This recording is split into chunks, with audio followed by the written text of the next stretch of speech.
はい、あいつ。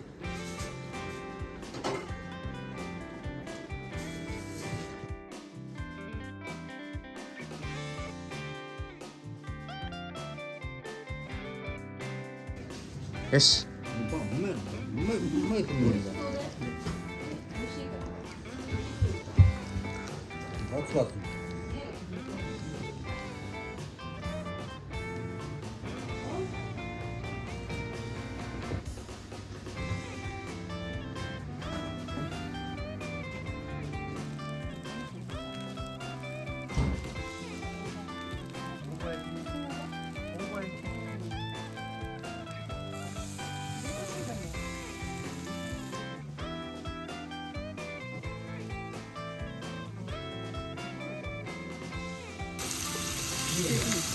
これはね、初めて見た。あ、そう？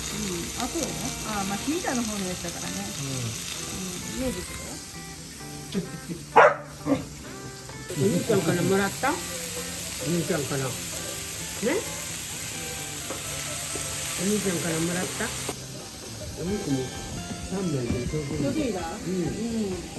いい肉だからさ、よかったね、頼んでね。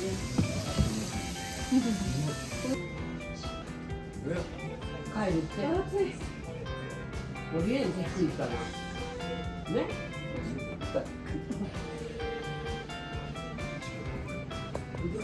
行っちゃうよ。